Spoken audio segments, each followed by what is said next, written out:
Hi, Vincent. Hi, hold on 1 second. Okay.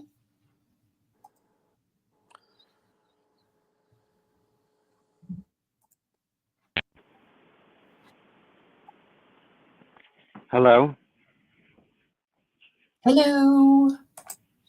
how are you? I'm well, raring to go. It's a lovely day here. Yeah, I have 2 hours until I have to go out, so we can get some stuff done. Just give me a second. I'm gonna be doing lots of stuff. I'll post your pamphlets while we're talking a little bit, but I gotta clean too. So, anyway, what did you want? What did you want to? What did you want to do?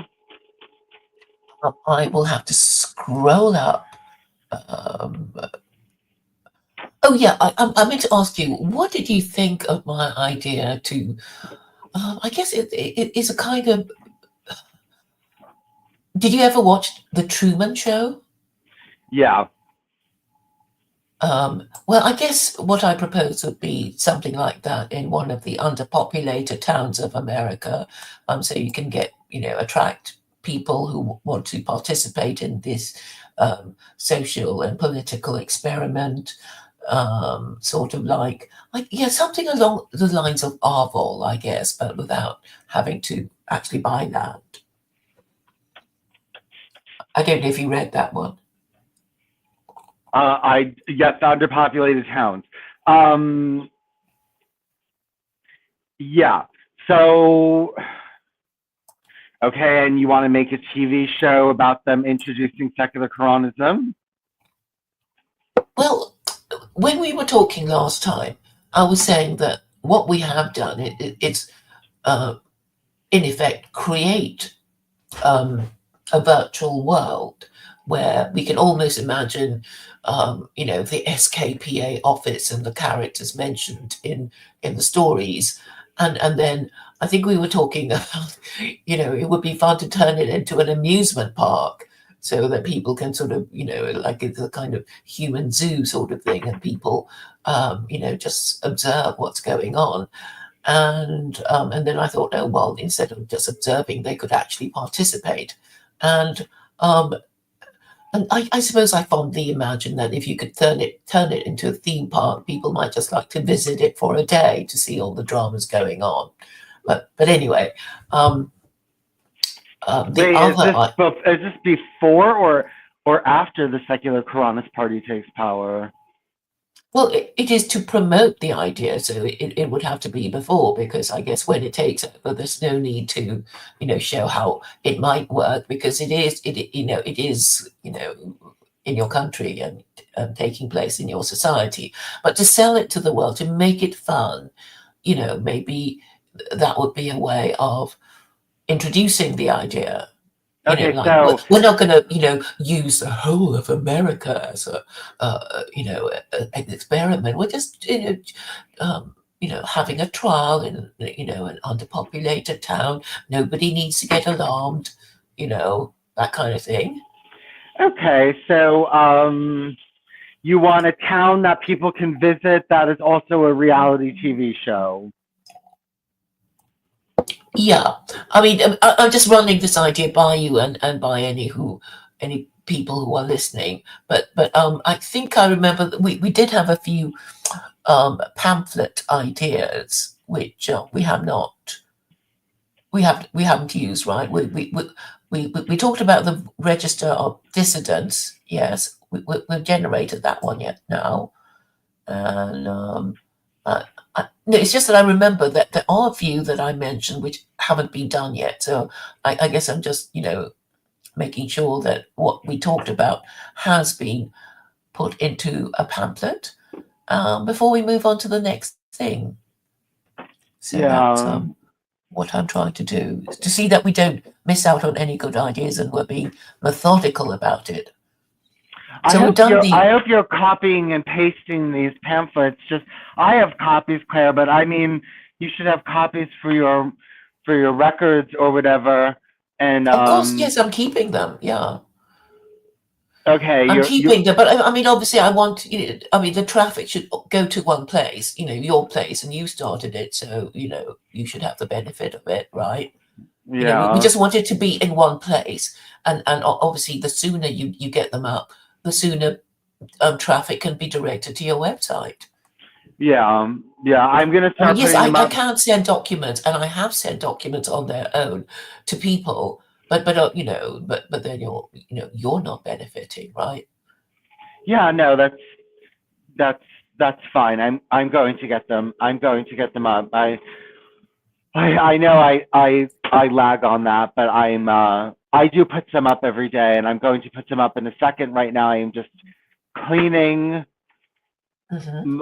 I'm just cleaning something, and then I'm going to go to my computer, and you're going to give me the the prompt that you want for a pamphlet, and then I will start while you are reading. I will start um, uploading some of your pamphlets.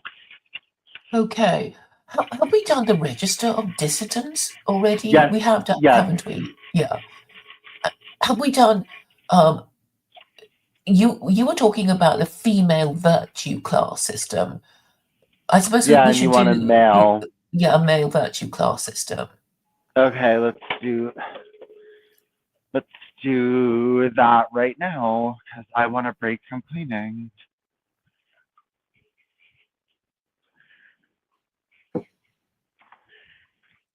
Okay.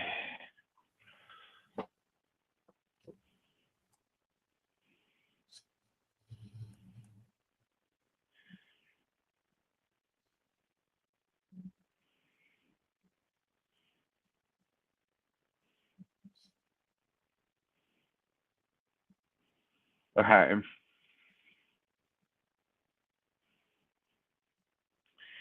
Using all the data you have so far,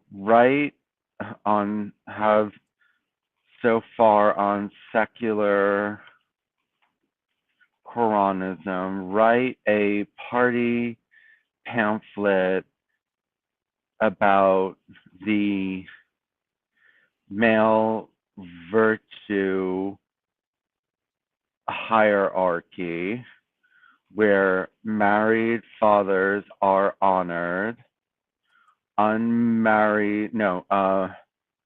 fatherless men come second, and unmarried Non-parent. I suppose you could say non-parent males, non-parent males. but unmarried fathers, they're treated as sex offenders. Just to be clear that it's not just women who are punished, And because unmarried some people like. are classified as sex offenders and are lashed 100 times in public. Using all the data you have so far in secular Koranism, write a party pamphlet about the male virtue hierarchy where married fathers are honored, non-parent males come second, and unmarried fathers are classified as sex offenders and are lashed 100 times in public. Ready? Mm-hmm. Okay.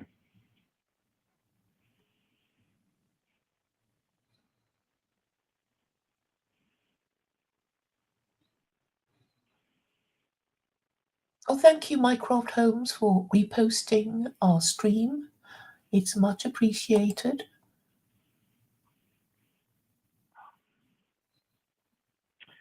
Okay.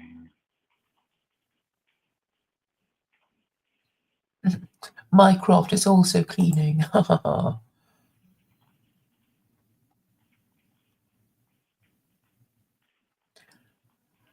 Well, I think we sort of know it's a cool thing to generate documents. It's I find it useful and Yeah, I mean, obviously, I generate lots of documents. Even without AI, I used to generate lots of documents. And first of all, that comes a lot from number one, Jehovah's Witness, in that Jehovah's Witness literature, if you took all their literature and put it together, it is just voluminous, voluminous, voluminous, endless, endless, endless, endless volumes of Hmm. literature. And Hmm. that's because they want to keep you engrossed in their literature. Hmm. Um, if they had their way, you would do nothing but read their literature. Um, um, well, but if you want them reading nothing but your literature, you need to give them lots of literature to read, and Yeah. you have to give them lots of stuff to read. But yeah, no, they I would say they've published more than any other religion on earth. If I could, it's just their texts are just endless. Um, Hmm. but what was I going to say? But also, there was interesting something uh struck me. Just I want to look up something. Wait, before I say this.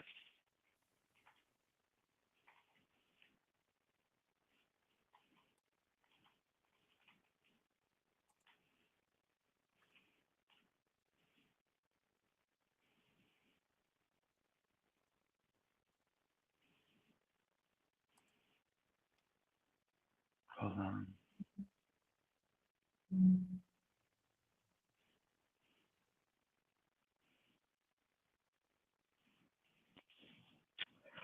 I'm looking to see exactly where it came from.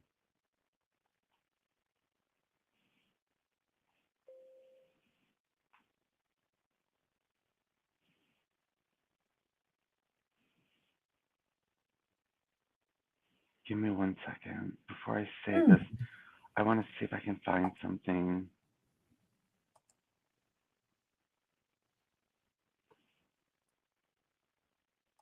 Okay.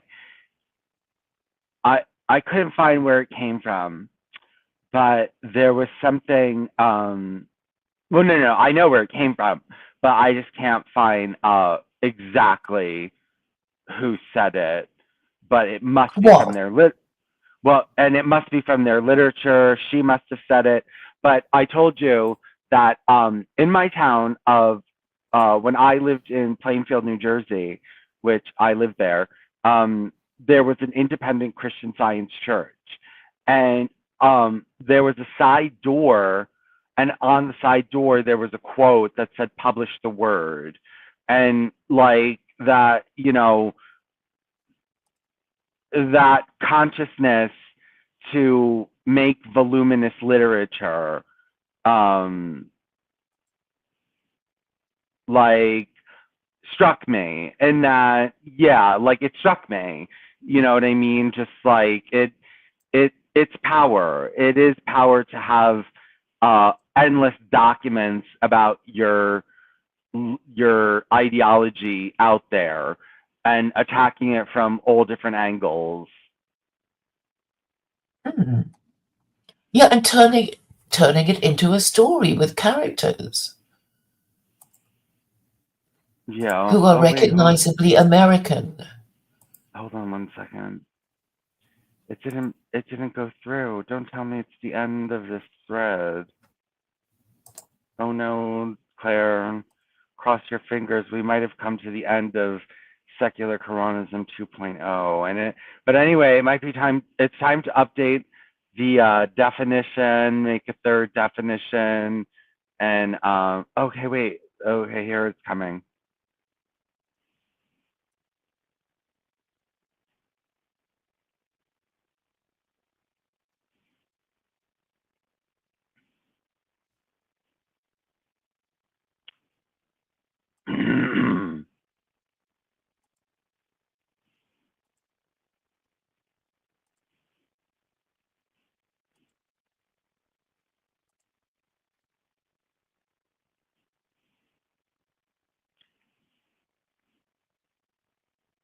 Do you know what I think really helps this is that psychological detail report, because it like tailors the pamphlet to a certain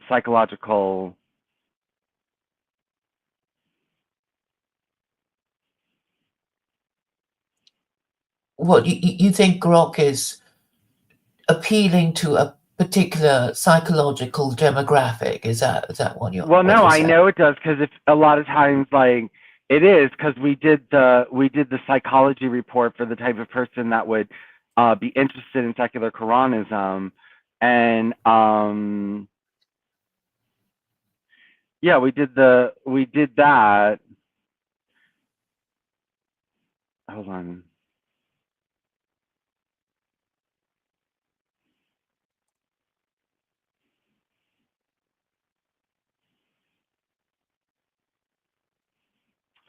Come on, why isn't this working? Okay, now it's working.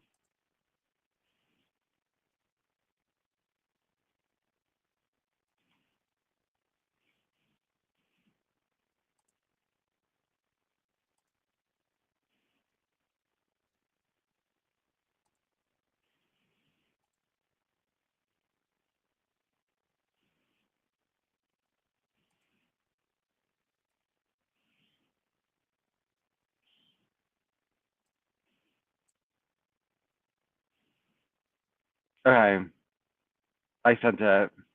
And now let me post about 2 or 3 of your pamphlets, because I know you're excited to get those up. I still have like 18 of your pamphlets to post. And you already have, Right. do you know how many you already have up? Let's look at how many you already have up. Yeah, I think You it must be have, about 60 of them. no, you have already up, oh, no. Already up, you have 68, and you already have another 18, 17 to publish, and now we're making even another one. So Yeah, I mean, whether I can get people to read it is another thing, you know. But well, I'm hopefully sure, no, someone but even people are, comment. I told you, I'm gonna, since okay, since we published all these pamphlets, what, 3 weeks ago, Hmm. you've had like 1,300 viewers. So, and that's low. I mean, that's a low count. The thing is that I know that's not all the viewers that have done it. It's not catching everything. So But it's a dramatic increase, right? I suppose before yeah, you did it, I mean, I don't know how many viewers you got a day on that I in got that on that. 21 a month Okay. when Right. before I did it, and I just had one post. I got 21 a month. Right. But now you have, well, has a month been up yet? Well, I only have last month's data and this month's data.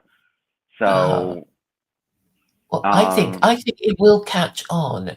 And the thing is, they don't even have to like it to talk about it, right? I mean, this is the thing that has it, that gives it its power. It's like, I don't care if you don't like it, but I know you'll want to talk about it to somebody else because you hate it so much, right?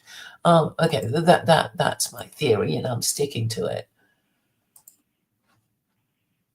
So it doesn't really matter. I don't care if I don't mind if you don't like it and you're not singing its praises. But the effect of you knowing about it will make you want to ask somebody else what they think about it. Okay, I'll start reading now.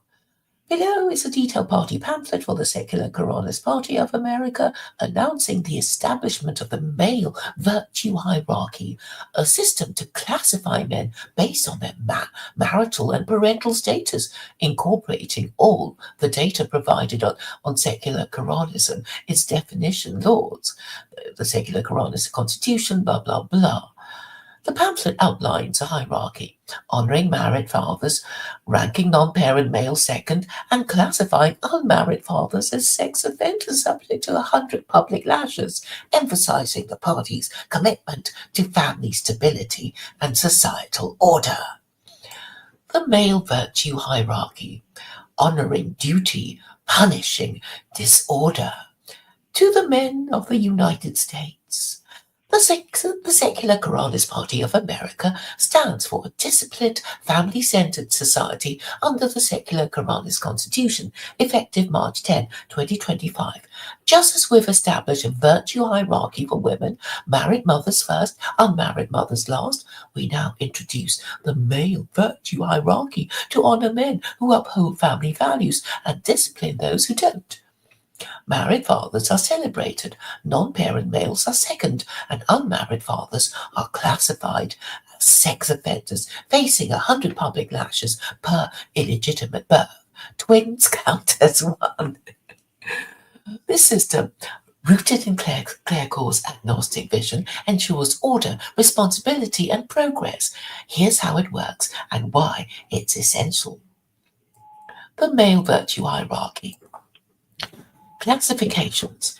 Secular Koranism, derived from the Quran's laws but stripped of faith, prioritizes family stability. No usury, a 20% flat tax, and mandatory marriage contracts have cut divorce rates 25% and crime 30%. Men as fathers and providers are key. The male virtue hierarchy, tracked via the State Registry of Races and Religions, classifies you thus: married fathers, MF, who, men legally married with a mandatory marriage contract, who have fathered and are raising children. Why? You're the pinnacle of virtue, committed, responsible, a pillar of society. You lead by example, ensuring stable homes, benefits, priority in state jobs, for example, militia leadership, tax credits within the 20% flat rate, and public honours on state TV. Your children attend A school, the best tier. Non-parent males, NPM, who? Men who are not fathers, single, married without kids, or otherwise childless. Why? You're potential builders of families, virtuous for not straying into vice, but not yet anchored by fatherhood. Benefits: neutral status, freedom to rise by marrying and fathering, or remaining as is. No lashes, no stigma. Your children, if any, will attend A schools upon becoming an MF. Unmarried fathers, UF, who?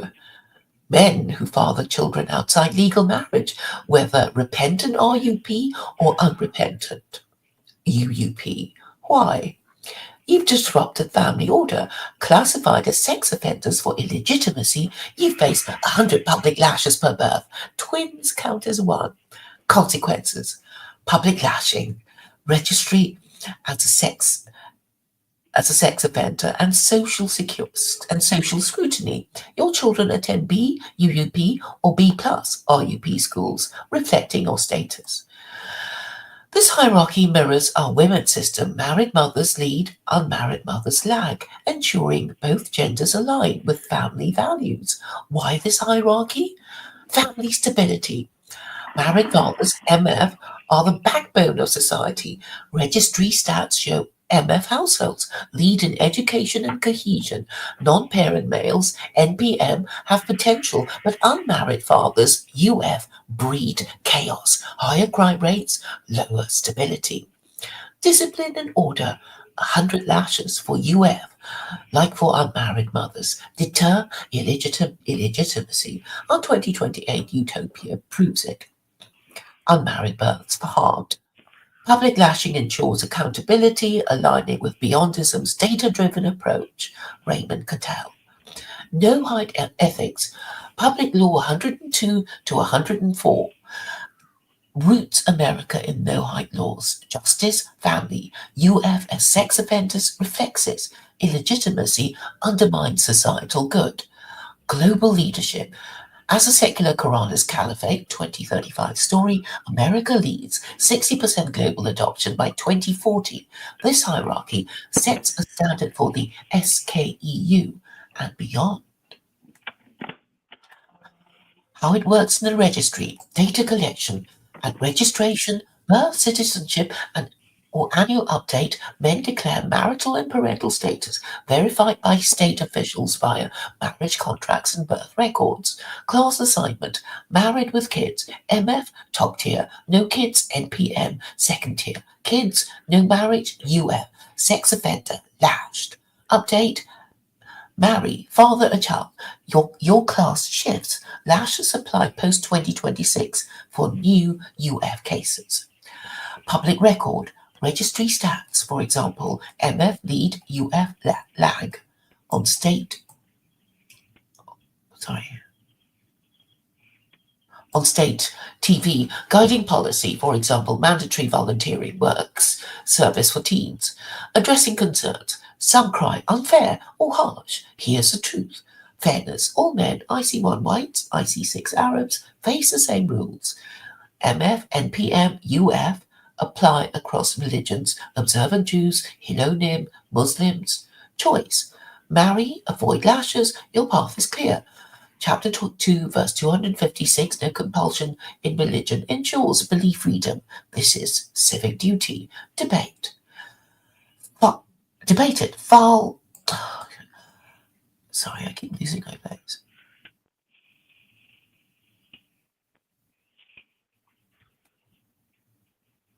File with the Department of Complaints and Suggestions, DCS. Lashes too harsh, and debate on state TV via the Department for Debate, DFD. We refine through reason. Join the Virtue Path. On March 10, 2025, the Male Virtue Hierarchy launches. Register, update your status at SKPA offices. MF, NPM, UF. Act, marry, father, rise to MF, avoid UF's shame. Thrive, our Jewish calendar, no usury economy, and socialized medicine build a future. Your virtue ensures it. Their core secular Koranism, law, not faith, honors duty. From harmony to the caliphate, let's raise men who lead, not stray. For family, for duty, for order. Secular Koranist Party of America, March 10, 2025. Yes, it has these very vokish, for family, for order, like these, like, calls for this, for that. Very, well, it's American, like it mixes this kind of like, this kind of like European vokish, almost Nazi-esque, but without, this kind of like, maybe even like Soviet, maybe a little bit. Yes. Like, you know what I mean? Like a little bit like that, a little bit Soviet, a little bit, just a hint of But in a dictatorship. nice and fun way, in a kind and caring way. Yeah, like a little bit, like, a slight dictatorial tone, a slight, kind of like collectivist society mentality. Yes. Collectivist society mentality. I mean, the thing is, you could sell, I don't know, accommodation in these, like, Airbnb, come and, join us and see how things go and blah, blah, and talk to the residents in pubs and, and our community centres and, and just enlarge the appeal if people like it. I mean, it could become commercial. It's like a theme park, a human zoo. Okay, we could do it if you want. Yeah. I mean, we might still be creative. The world's our oyster, after all. Okay, let's do it. Okay.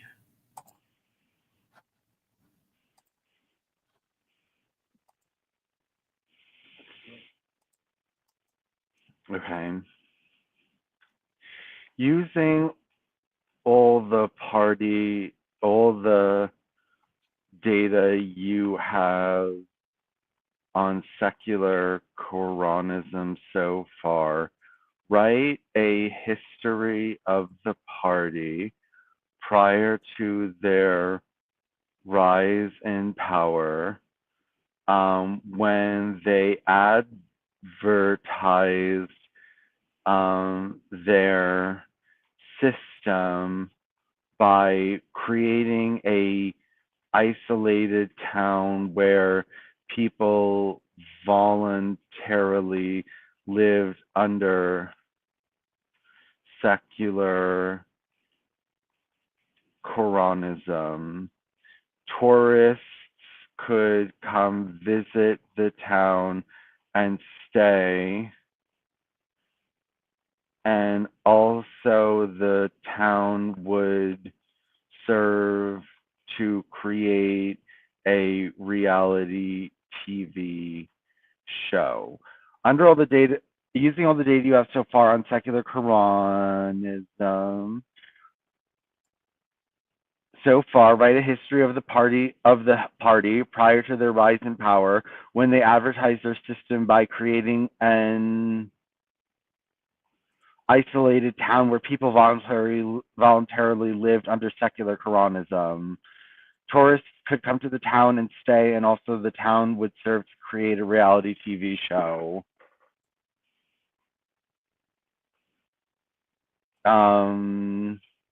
Okay.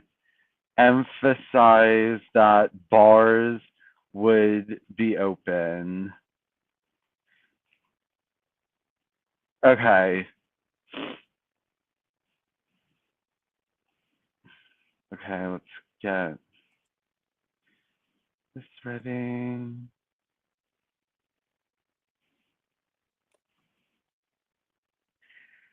Hold on.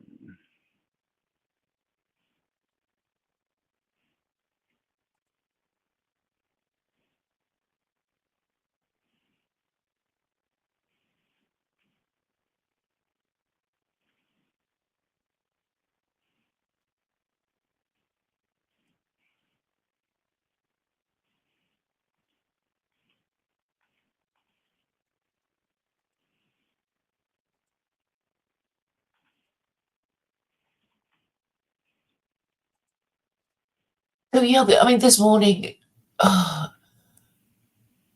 Rob Cobb was saying, "What's your position on alcohol?" And I thought, how many times have I asked you to just please read one of the links at your blog, and obviously we've done the thing about alcohol and pork anyway, and he obviously hasn't read it, so that's why he's asking these sort of beginners questions about secular Koranism. Okay, you're not going to believe it. I'm in this story. Yay!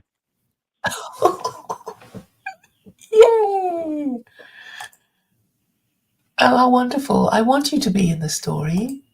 Well, you don't want to be in the story? No.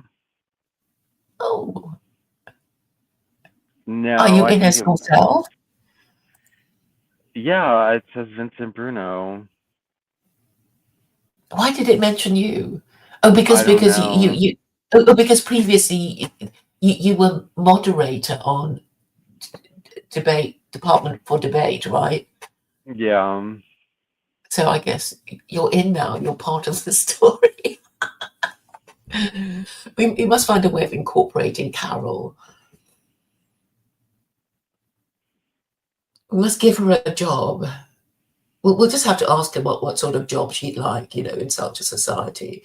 Does she want to be on the register of dissidents or whatever? Because I mean, she was quite concerned about her identity. Oh, do I get to be registered as white and Muslim? Oh. So we'll have to find out when we speak to her again next time. Okay. Below is a detailed historical narrative of the secular Koranist Party of America prior to its rise to power, focusing on the party's creation of an isolated town where people voluntarily lived under secular Koranism as a means of advertising the system. The narrative incorporates all the data provided on secular Koranism, its definition, laws of secular Koranism, emphasizing the town's role as a tourist attraction and reality TV show setting, with open bars to highlight the party's secular stance on alcohol. But there will be, penalties for public drunkenness, and publicans cannot sell alcohol to anyone already drunk, which is a crime now in existence. The history of the secular Koranist Party, the Harmony Experiment. In the early 2020s, as the United States grappled with economic disparity, social unrest, and political division, a new voice emerged from the fringes. Claire Core, an agnostic British ideologue with a radical version, secular Koranism. Claire Core, born on Tisha B'Av, a day the Talmud associates with the Jewish Messiah's birth, had developed a legal system derived from the Quran, stripped of faith, prayer, and rituals. Her system, no usury, a 20% flat tax, mandatory marriage contracts, and 100 lashes for unmarried parents, promised order, reason, and progress.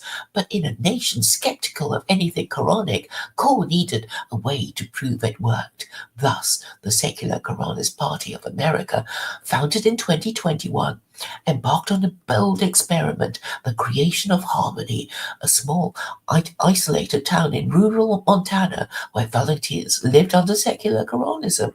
Tourists could visit, and a reality TV show would broadcast its results.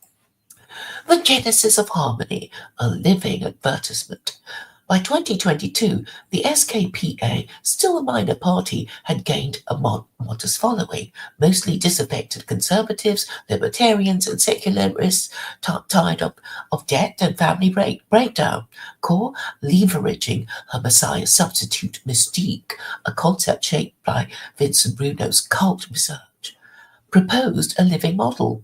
We'll build a town, Harmony, where secular Koranism reigns, she declared at the party's first convention in Chicago. Volunteers will live by our laws, tourists will visit, and a reality TV show will show the world. Order beats chaos.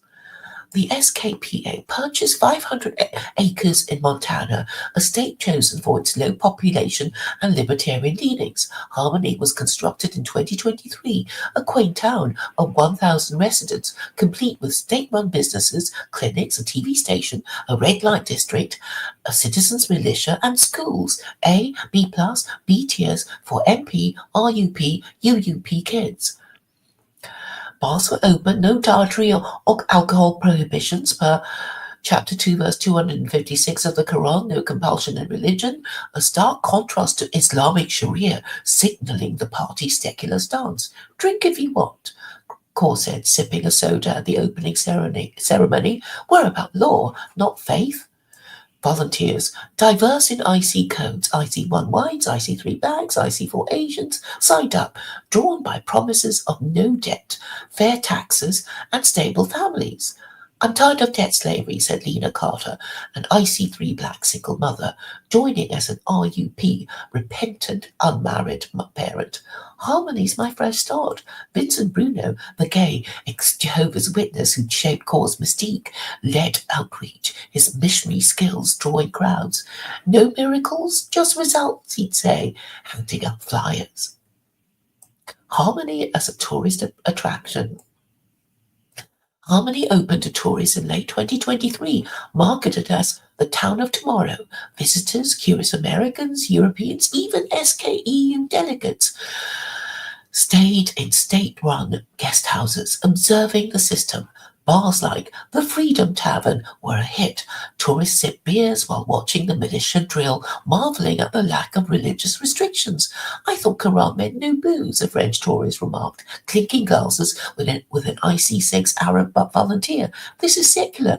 Chapter 2, verse 256 of the Quran, freedom, the volunteer replied. The town's laws were strict but clear. No usury meant no debt. Businesses thrived on flat rate tax revenue. Marriage contracts were mandatory. Lena married a fellow volunteer, becoming an MP, her kids in A schools. Unmarried parents face 100 lashes, but the grace period ensured fairness. The Registry of Religions and Races tracked outcomes. Observant Jews led cohesion. Hilonim lagged. IC4 Asians topped education, proving Beyondism's data-driven approach. The reality TV show Harmony unveiled. The SKPA partnered with a cable network to launch Harmony Unveiled, a reality TV show airing weekly from 2023. Cameras followed volunteers, Lena's marriage journey, Vincent's debate with Hilonim, upset over their heretical Jew label, and even bar fights at the Freedom Tavern, quickly quelled by the militia. See the difference? Vincent narrated, his rainbow pin gleaming. No usury, no chaos, order works. The show's tagline, Law, Not Idolatry, echoed the SKPA's anti-Trinity stance. Episodes showcased debates, DCS/DFD sessions aired live, like when Jamal Carter, an IC3 unaffiliated Christian, complained about IC codes. I'm biracial, not black, he argued, only for Clara Nguyen, IC5 Chinese, to counter. Perceptions objective, beyondism needs data. Viewers laughed at Jamal's frustration, but the show stats, crime down 20% in Harmony by 2024, won them over. Tourists flocked, some staying as volunteers, swelling Harmony to 2,000 by 2025.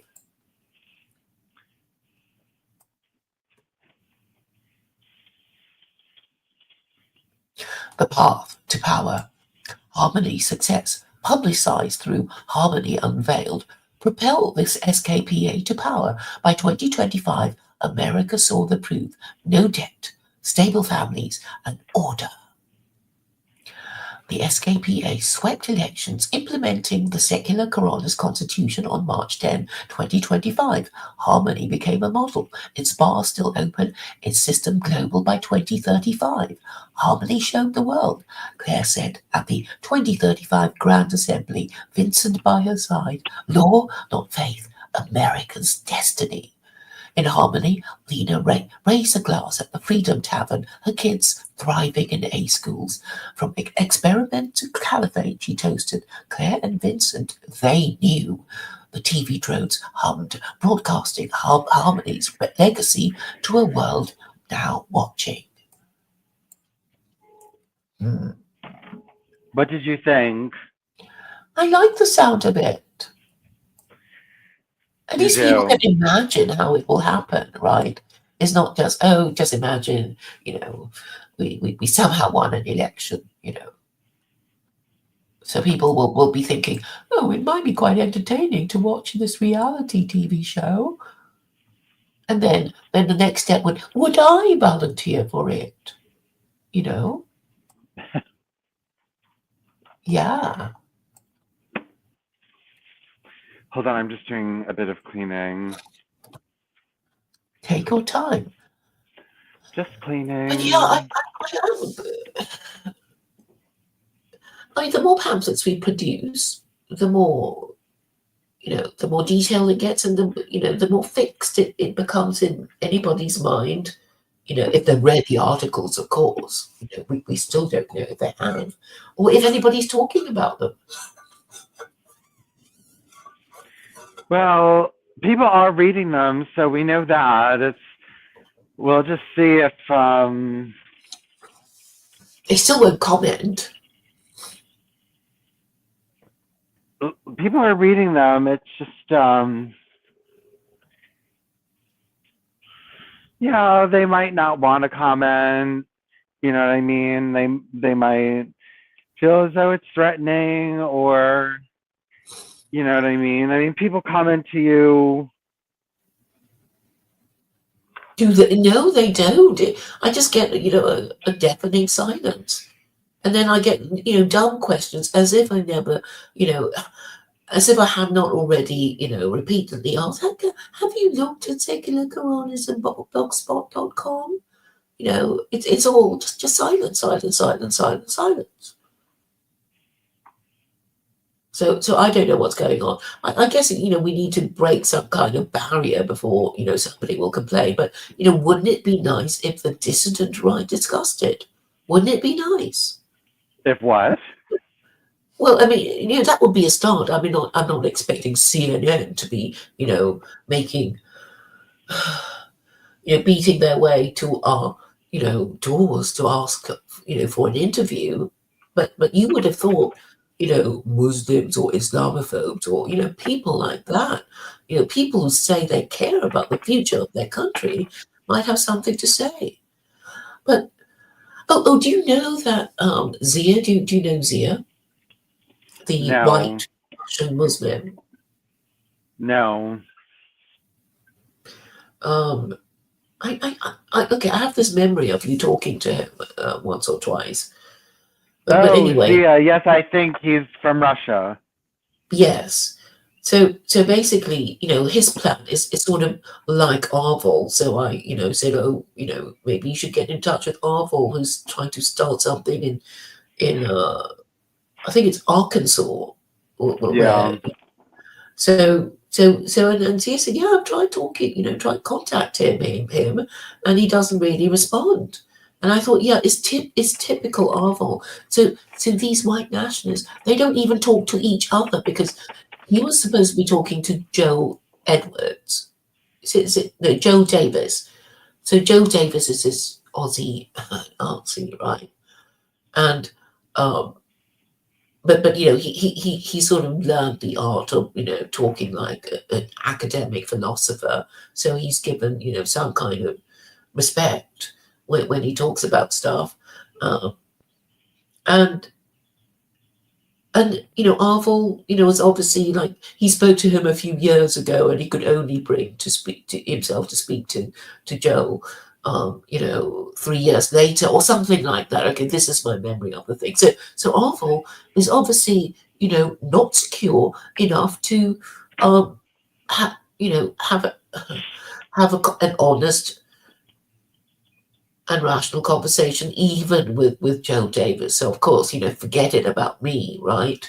And what I've noticed is that a lot of these people who obviously they identify as conservatives or post-Christian or Islamophobes or whatever, and you think, oh, you got a master of science and philosophy, you've obviously been to a good university, you have a YouTube channel, why can't we discuss it? But no, so that there's this British YouTuber who I suppose I have been stalking. Have I been stalking him? Basically I just went through his Substack and then he he blocked me. So I after he blocked me from Facebook because he didn't like a few comments I had, but I met him through Paul Van der Kay, and it's like okay, we're Facebook friends presumably, so can we talk about philosophical matters? But it's sort of like it's really cagey. I'm not even going to tell you whether I believe in God or not. It's like that's stupid, isn't it? I mean, if somebody who claims to have some important position on politics, surely they should declare their position on whether they believe in God or not, shouldn't they? Or don't you think it's necessary? Because Jordan Peterson was saying it's a personal question to ask me if I believe in God, and Carol was coming up with that sort of thing as well. And I'm thinking, oh, look, I'm sorry, if you want to claim to be a member of any particular intellectual group, and this is what it amounts to be, it's like if you're going to be atheist, well, defend your position and have arguments about why you think God doesn't exist. At least ready when people ask you questions. But I guess you go, I'm agnostic, I don't know, I don't want to argue about it. Okay, fine. But at least,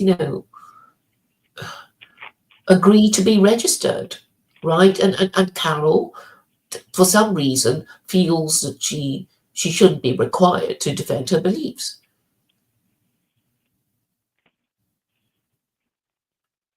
Well, I mean, you can always say, well, I don't want to talk about it today.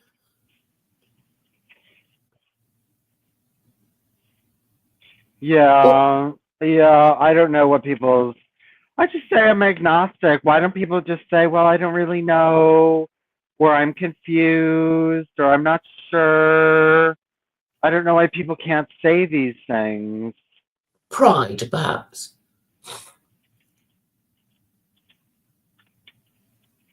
Yeah, because they always feel they have a position. It's like, well, actually, agnosticism is a very strong position because, I mean, I take the position because I don't want to ever have to, argue about whether God exists or doesn't, because all I'm saying is,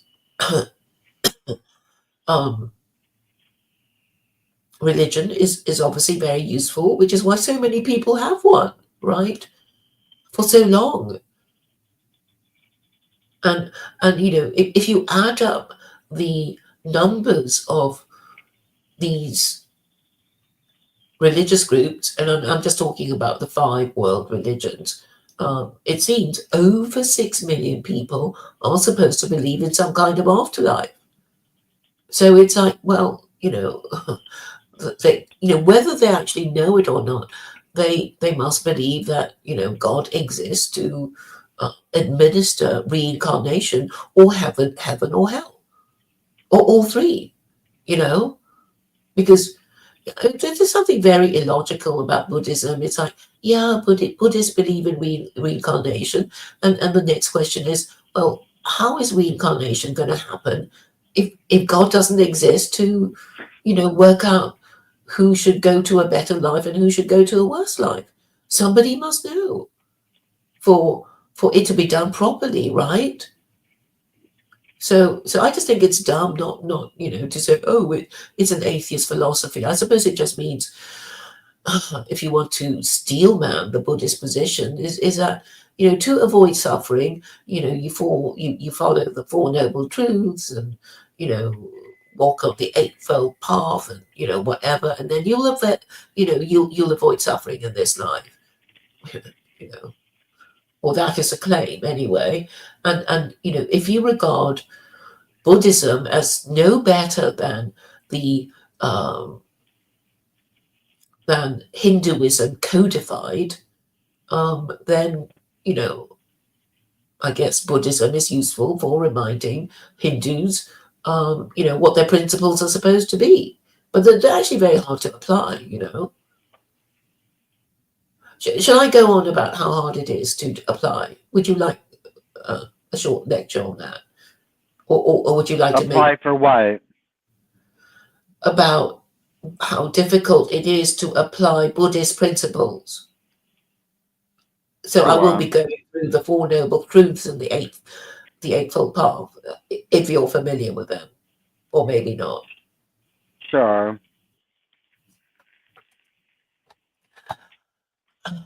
I mean, this is obviously to show the superiority of the Torah and the Quran by, having scripture that is supposed to be from God, and with easy to remember laws of do's and don'ts. Okay. The 4 noble truths are foundational Buddhist teachings that address the nature of suffering, its cause, the possibility of its cessation, and the path to achieve that cessation, ultimately leading to liberation. Here's a breakdown of the 4 noble truths. The first noble truth, the truth of suffering, dukkha. This truth acknowledges that life inherently involves suffering, dissatisfaction, and impermanence. The second noble truth, the truth of the origin of suffering, samudaya. This truth identifies the cause of suffering as attachment, craving, and ignorance, particularly the craving for things that are impermanent and unsatisfactory. The third noble truth, the truth of the cessation of suffering, nirodha. The truth asserts that suffering can be overcome and ended by eliminating the causes of suffering, namely craving and attachment. The fourth noble truth, the truth of the path to the cessation of suffering, magga. This truth outlines the path to end suffering, which is the noble eightfold path, a practical guide to ethical conduct, mental discipline, and wisdom. So now we go to the eightfold path. Are we ready for the eightfold path, Vincent? Yes.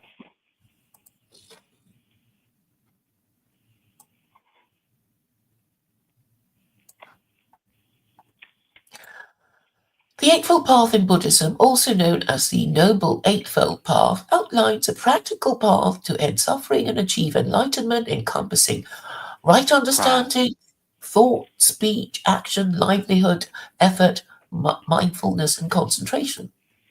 Here's a breakdown of each element. Right understanding. This involves understanding the Four Noble Truths, the nature of suffering, its cause, its cessation, and the path to cessation, and the principles of Buddhism.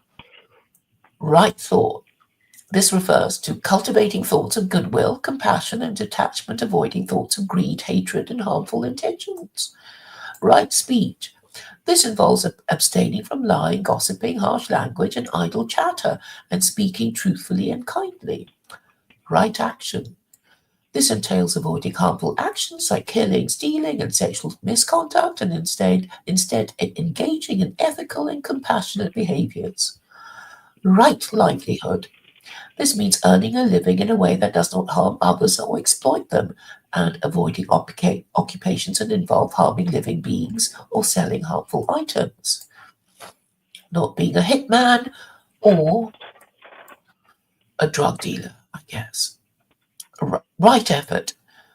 This focuses on cultivating positive mental states and preventing negative ones, including actively working to overcome hindrances to progress.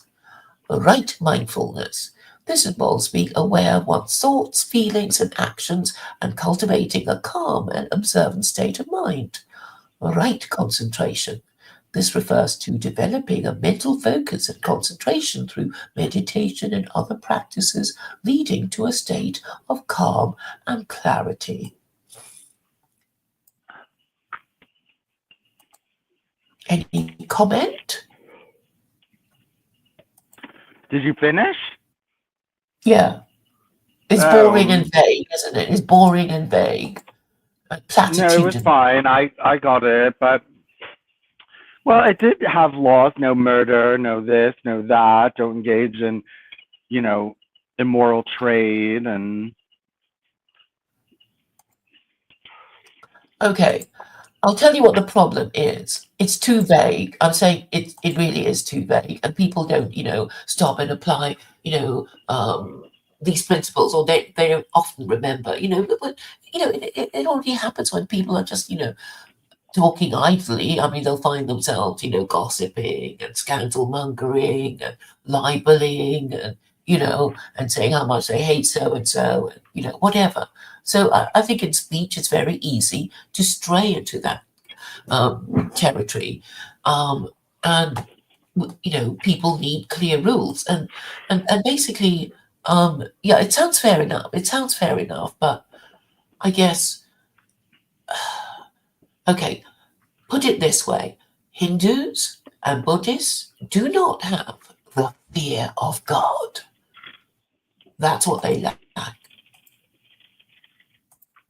well, I think Hindus have fear of God. There's many Hindus believe in a hell.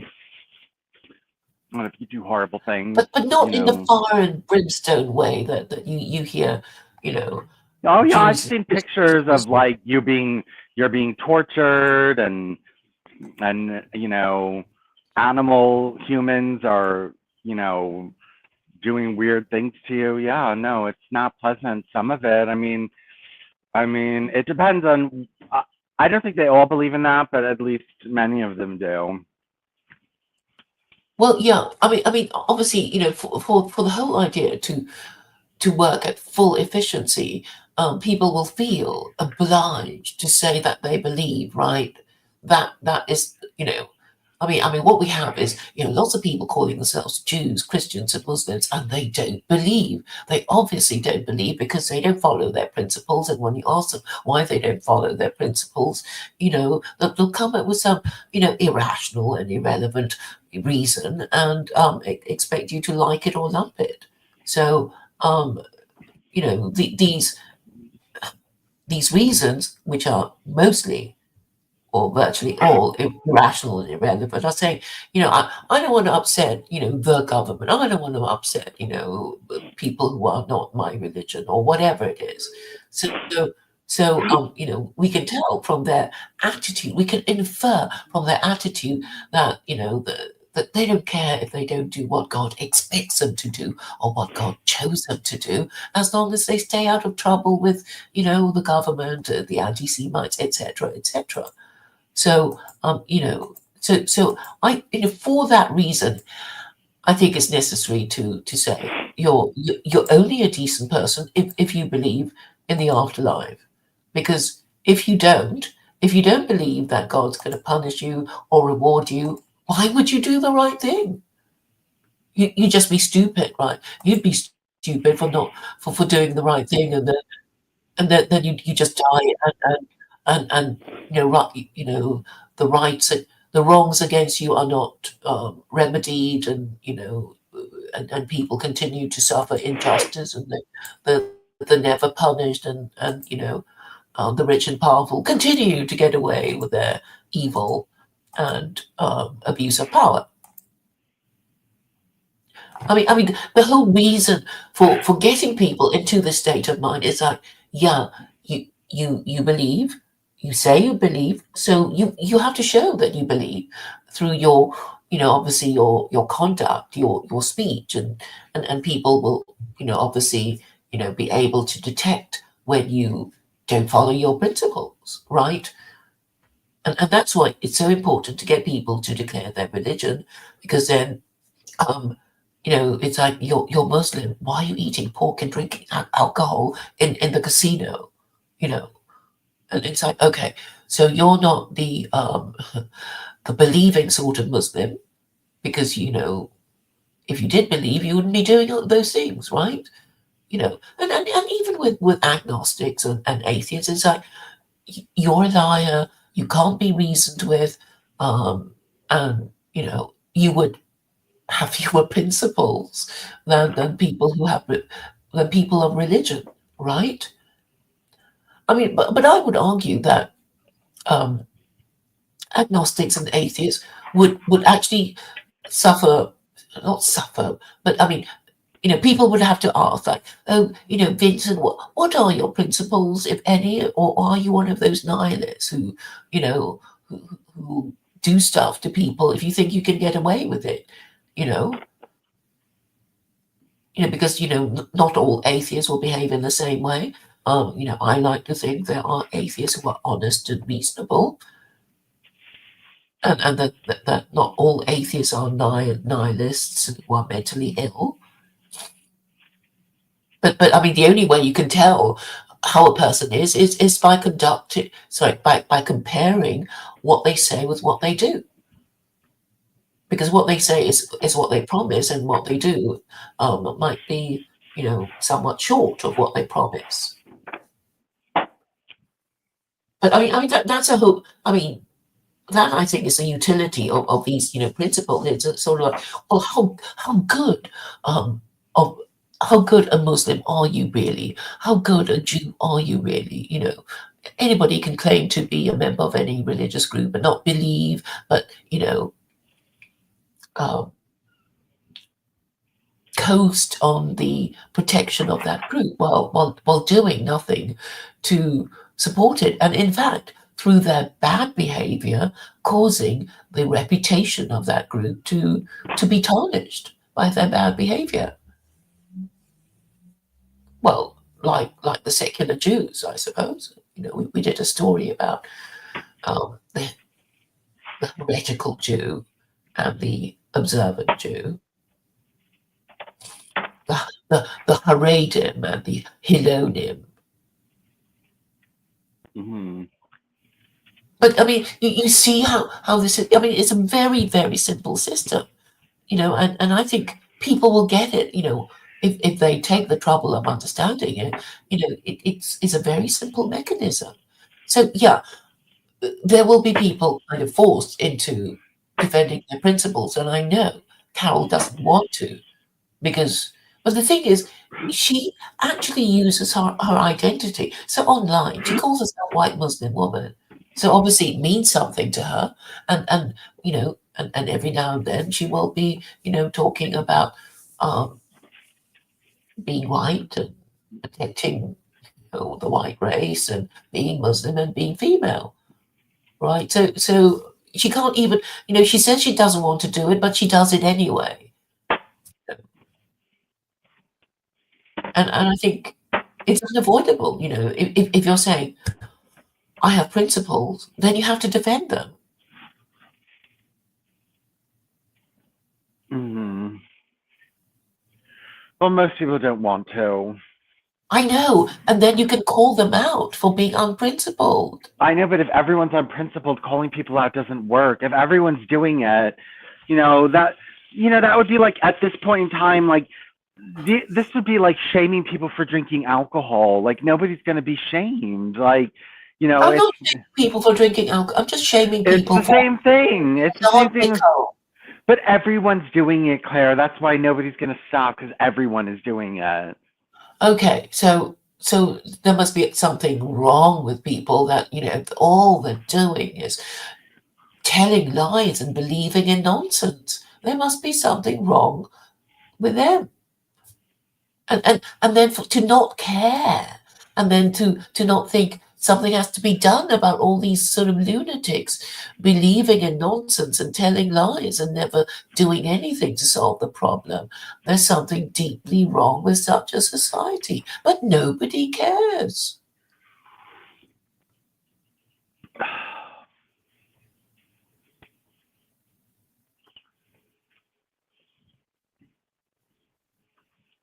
Well, you have to work with what you got. You can't really work with what you don't have. And if you don't have that, if you don't have what you're looking for.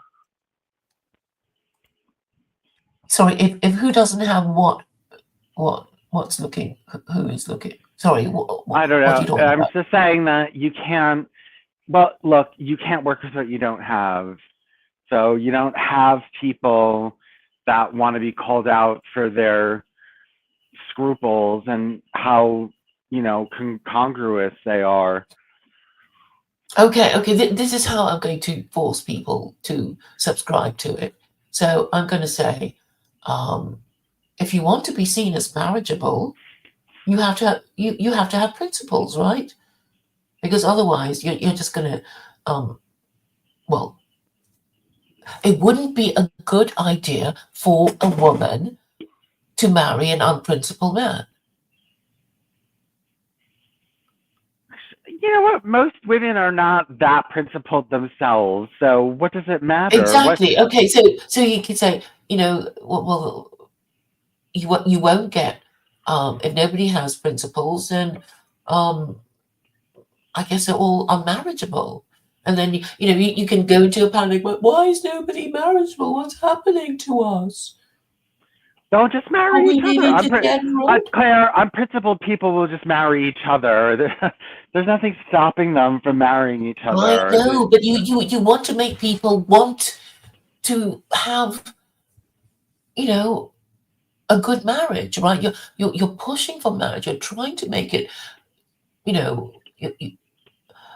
making it attractive. You're trying to make it attractive. So you're putting, you're putting it to the people that it's something they'd like to have, that they want a successful marriage, and in order to have a successful marriage, you have to be a good spouse. What is a good spouse? They have to be marriageable. What is marriageability? Well, you have to be prepared to get married. Oh, but none of you want to marry to each other. Well, I guess it's the end of the white people then. That's all it is. It's like, oh, there's no white people interested in marrying other white people or any race at all. Oh dear, such a shame. Goodbye, white people. That kind of message. And it's like, oh, but you can do that sort of thing.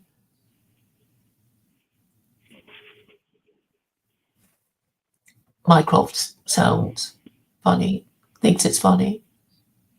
Jay, he said he wanted to come and join us and read a pamphlet, but he hasn't. He wants to read a pamphlet? He said, would you like me to come and read? So I put the link in. Read what? One of the pamphlets, I guess. Oh, okay. Is this the one about him being an alcoholic? I don't know, but I think, well, we can choose one for him to read, unless he's chosen one that he already knows he wants to read. I mean, you said that what, about 70 articles? Yes, 70 of them. Almost, yeah. There's a bunch.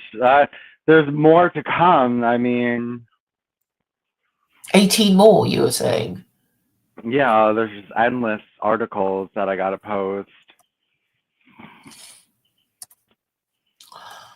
So, well, I'm waiting for people to come join us, but I mean, okay. So this is it. I mean, I know you're thinking, oh, are you gonna make us lie about believing in it? It's like, well,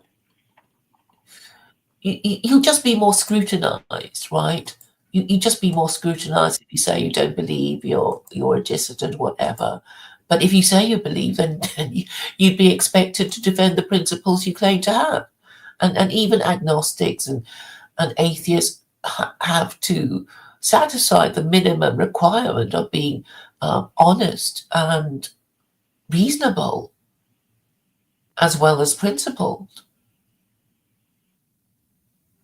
And it kind of involves the 7 no-height laws. It's like 7 no-height laws -2. If you're an atheist, so so you don't care about idolatry and blasphemy, and so yes, it's okay. Nobody's going to prosecute you for idolatry and blasphemy, so no need to worry, atheist and agnostic, and no need for you to worry about being treated as second class because Vincent and Claire are also agnostic and atheist, or in that group of agnostics and atheists.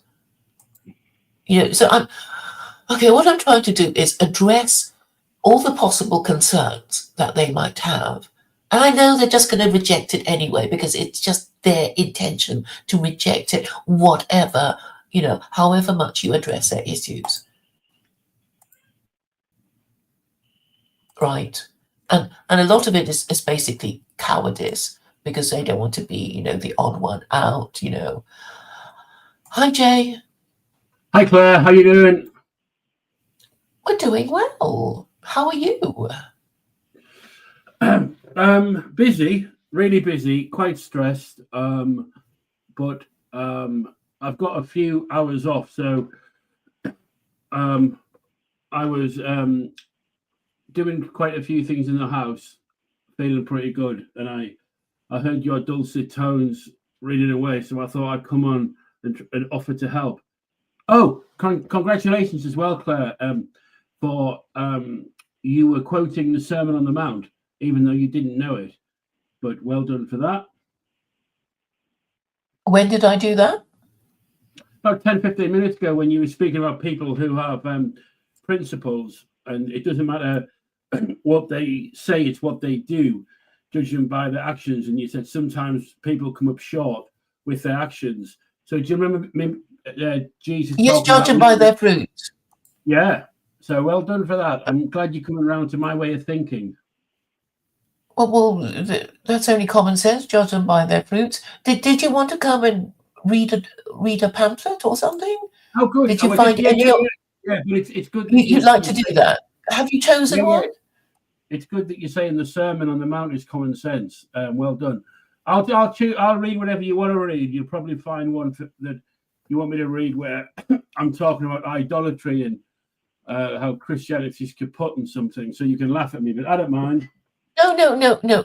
Have you had a look at the blog, Vincent's blog? Have you had a look at it? I've read, not Vincent's, but I get some emails from you saying like, Claire, ask Grog, is Claire caught him in the next Messiah or something like that. So I don't know whether that's what. Okay, okay, I will give you the link, and then there are so many links. Do you think you could just read one and choose one? Okay, just cast your No. I was a okay. good reader. Can you do that? Can you just sort of look down at the list and maybe choose one for yourself? Can you? Is it too much to ask? Maybe it is. I don't know. So you're already starting to insult me, aren't you?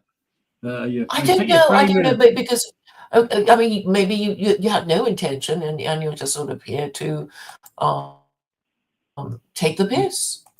No, not at all. I've come on. Well, send me one. I'm waiting. You've got my WhatsApp. Send me the link. I put a link in there. I mean, I must have sent you a link every time I commit. You know, it's in a live chat. What am I reading? Did he read the story on himself? Did he read the story on himself? I don't even know if he's ever been there. I don't even fucking know if he's done it. And now he's sort of pretending, well, which one? It's like secularkoranism.blogspot.com. No, have you ever been there? Have you been there? Crazy woman. I'm 5 minutes behind. Okay, I'm going to mute myself. Right. I'm 5 minutes behind on my iMac. Vincent will understand that. So 2 minutes behind. The link has just come through, which I've got now. So, oh God, there's a lot, isn't there? Jesus Christ. There's a story about you, Jay. No, I've read that. Yeah, it was terrible. It wasn't even funny. It didn't even relate to me, to be honest. But it's actually quite impressive, to be honest. I probably know most of what these are. Right. So she wants me to choose one, does she? Secular Quranic, and I'm bored with idolatry. She's going on for years about that. Just choose the one you like the sound of. Well, that could be a problem. Hang on.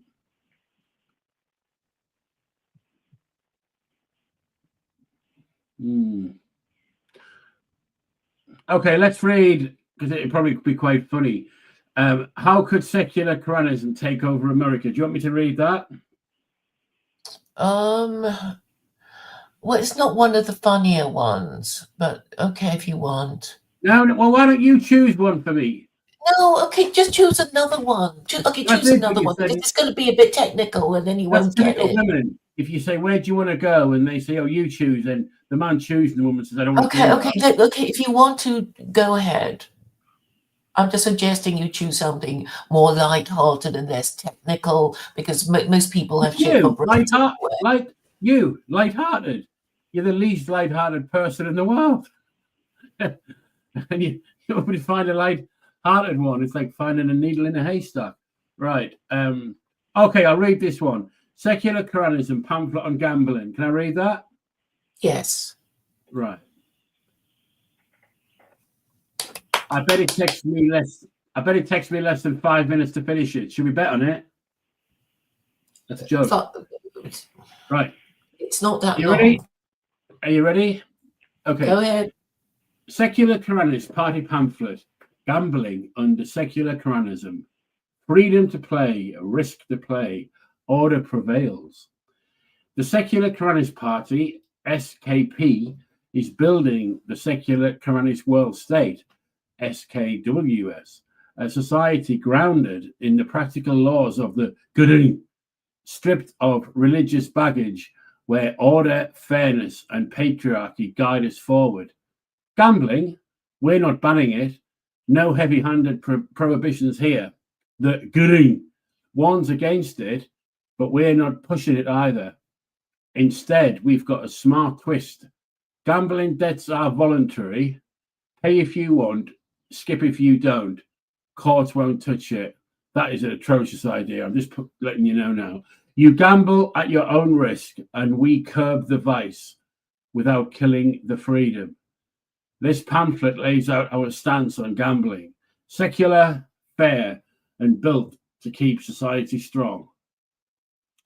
Koranic context, a warning, not a whip. The Quran speaks on gambling. They ask you about wine and gambling.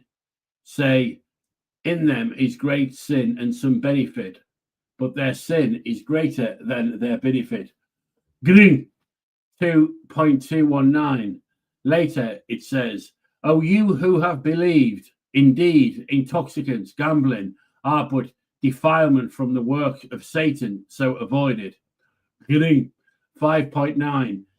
In pure Islam, this is a moral call for Muslims. Avoid gambling for spiritual purity. Comparison essay. Secular Koranism with Claire Claw's Quran only lens psychological profile of Claire Claw sees it differently. Quite confusing. Right. No punishments attached, unlike Zina 24.2 or killing children 17.31. Delightful. Gambling carries no legal penalty in the Quran abortion inquiry report. It's a warning, not a warrant. Sins for believers, not our secular state. Freedom pamphlets, no compulsion. Secular take. We heed the warning. Gambling's a vice, but we don't ban it. Our focus is order, not salvation. Prostitution, pamphlets, pragmatic tolerance. Our policy. Gamble freely, pay optionally. Under secular Koranism, gambling is handled with a light touch and a firm line. No ban on gambling. Casinos, card games, betting, you're free to play. No state shutdowns, no vice squads. SKWS Constitution, secular freedom. It's legal, taxed at our flat rate 20%. Economics pamphlet, your choice, your risk. Voluntary debt payment. Were you drunk when you created this one? Gambling debt. Pay them if you feel like it. Great. Honour's nice, but not required. Courts will not enforce it. Quranic courts, SKP Constitution. Stay out. If you owe and don't pay, the lender's out of luck. Gamble at your own peril. Curbing without banning. We're not outlawing gambling, we're taming it. No court-backed debt means less pressure to bet big, less ruin from chasing losses. Can I just ask, Claire, can I ask you a quick question? Sorry to be rude. Did you consult any gamblers before you did this? No, we Right, just okay. put it through to Grok, and that's what Grok came up with. Oh, sorry, I thought this was your work It's as actually well. mostly Vincent's idea. Right, well, there's some good in it. Right, Mm. it's a vice we manage, not martyr. Alcohol and porks pamphlet balance. Hang on, how much is left? I'm getting bored. Why we don't ban and why we limit. This approach isn't random. It's secular Koranism, secular smarter work. Freedom without, number one, freedom without force. Quran 2.256, no compulsion in religion, means your habits are yours. Freedom pamphlet. Gambling is not banned for Muslims, so it's not banned for us. Choice stays free. Prostitution pamphlets, voluntary ethos. Evidence, our alcohol policy, alcohol and pork pamphlet, lets you drink, same here. No Quranic punishment. The Quran frowns on gambling, but doesn't flog it. Abortion inquiry reports enforcement clarity. We stick to what's enforceable. Whipping unwed mothers, family values pamphlet, not card players. Evidence. Quran 24.33, lights touch.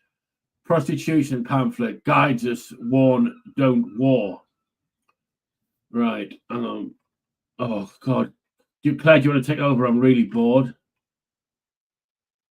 I must have a mental illness. I kind of. Yeah, okay. I think the problem with this one is it's too technical for you. I mean, it's basically saying um all gambling contracts are illegal contracts, and if you win a bet and the other person Yeah. won't pay up, you're Okay. shit out of luck. Right. And that's basically it. So what's in it for the person who is laying the odds? If the person who loses doesn't have to pay up? Yeah, it's an illegal contract, but then the person might pay up. But I guess what happens is nobody will accept a bet from you again, right? If you don't pay up. Okay, so and that's the end of it, and therefore you won't be able to gamble anymore because nobody will take your bet. The thrill and pleasure in gambling is winning and losing. Losing your money is part of gambling, as is winning money. So you're taking the sting out of it, which is quite clever, actually, to be honest, because it's almost like taking the alcohol out of beer. So alcoholics wouldn't drink it. There's no point. So it's almost like saying bet with Monopoly money. I think that's what you're saying, isn't it?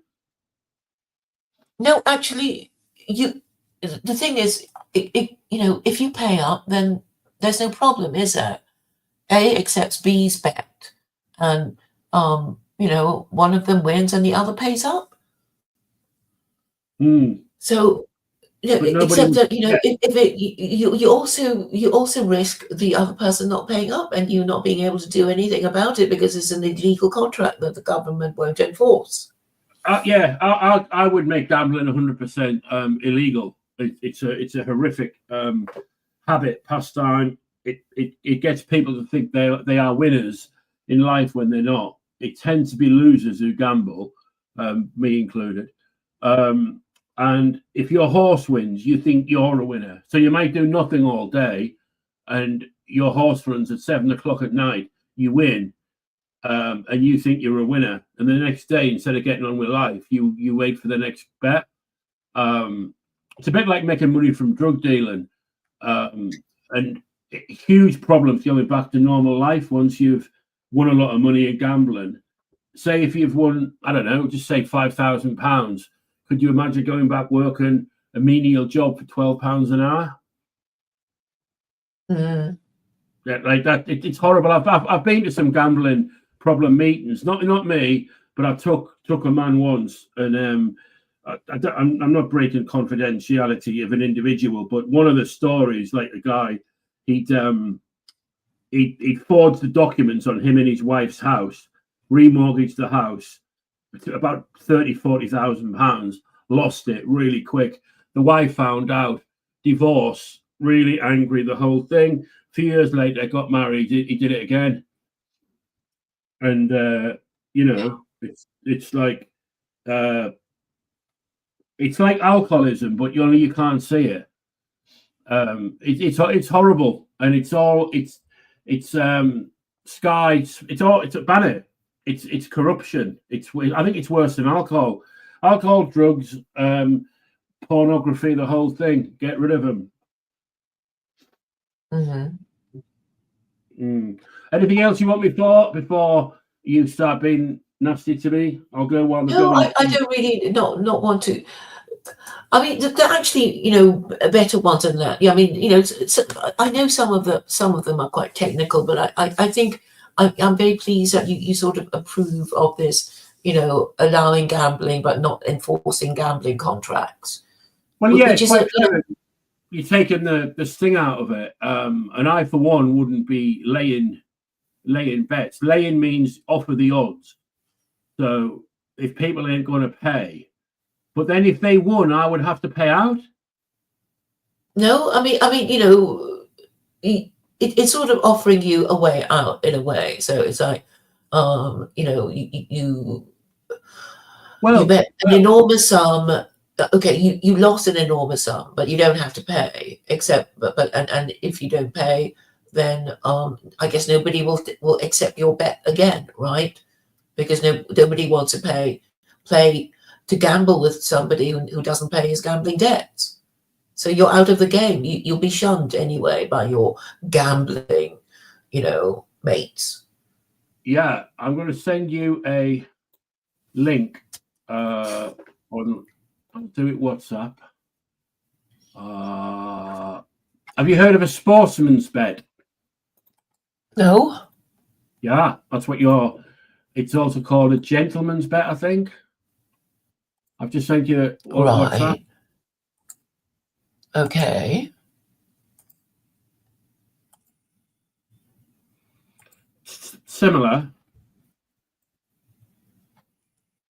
Well, it's a bet you don't enforce. You sort of say, bet £5, blah, blah, blah, and then you win, but you Yeah, don't a sportsman's collect. bet. Yeah, I think a sportsman bet would be, I say to you, right, I bet you £1,000 that no politician takes up secular Koranism in the next week.